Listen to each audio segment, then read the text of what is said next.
Guys, A-levels are hard enough as it is, but there are certain mistakes that I made and other people made as well that made them 10 times harder. I feel like there should be some sort of course or a summer boot camp or something that mentally prepares you from GCSEs to year 12. I would have signed up to that because there were a lot of things I wasn't prepared for, not least because I cried in class during the first week because of pressure from my biology teacher, or because our chemistry teacher left 3 weeks before our exams.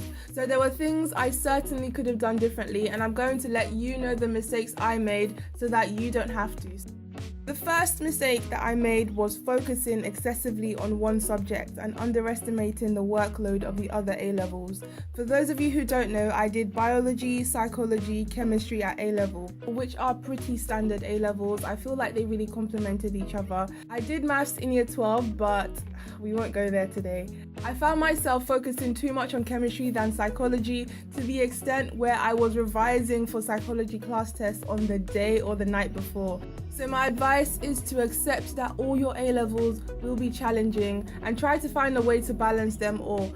It could be that you find one subject much easier than the others, or you find it less interesting than your other A-levels. In that case, don't just ignore it. Make sure that you are reviewing it as often as you can and doing practice questions when you're not revising for that subject. My second mistake was a massive one. It's preparing for your exams, having the right exam technique, knowing exactly what you're going to do when it comes to exam season, and then forgetting your technique as soon as you walk into that exam hall and just doing the paper blindly. Okay, I know we said we won't talk about maths, but I still remember this happening to me during my C2 paper. So always stick to your exam technique during your paper unless you're given a reason not to, because you have a strategy and you know what to expect. Third mistake is picking the wrong A-levels. To be honest with you guys, you don't know if you're going to enjoy a subject until you start studying it, and it's fine if you decide to switch during the first week or 2 weeks because you change your mind. But don't wait till late November to then switch subjects, because you would have missed a lot. Make sure that when you pick a subject, it's because you are interested in that subject and you're capable of doing that subject. It's also a good idea to look at what universities want for the course that you want to study. Some universities only want 3 A-levels and won't give you special consideration if you take a 4th one. So don't stress yourself out by taking on too much.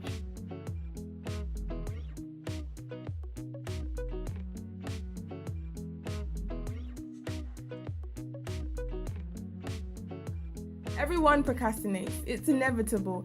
The main thing is knowing how to work around it. Know when you're most productive and use those times effectively.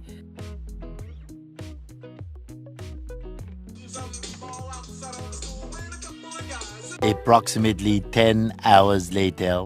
For me personally, procrastination wasn't really a problem when it came to exams. I was pretty much driven from the get-go, but we had this thing called the EPQ, which stands for the Extended Project Qualification, and we had to do this in year 12.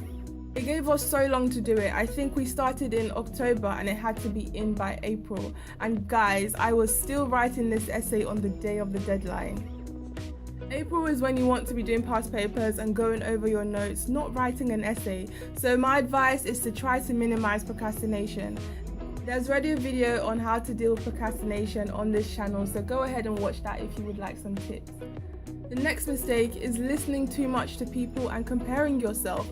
Comparison is the thief of A-level joy, and it will snatch good grades from you too. So it's important that you focus on getting your own grades for yourself. It can be helpful to organize study groups, but don't say that because you all put in the same amount of work, you're all going to get the same grades. You may do better, you may do worse. The main thing is trying to improve yourself each time.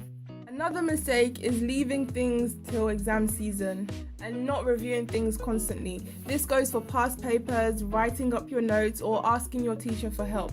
So try to be consistent throughout the year. Have a flexible study schedule that can fit around your life. Also, try not to leave difficult topics till later. Instead, write up your notes as soon as you're taught them in class so that you're keeping up to date. Okay, the main mistake most students will make is not being organized. If you're not organized, this just adds more pressure to A-levels, which you don't want. So have the right folders for different topics, the right stationery, a nice pencil case, things like that.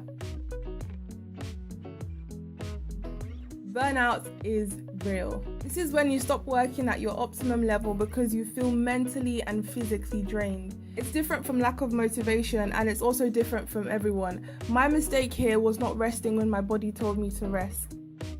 I started off September feeling like the Energizer Bunny, and then by February I felt like an actual potato, just drained. And then right before exams, thankfully things picked up again.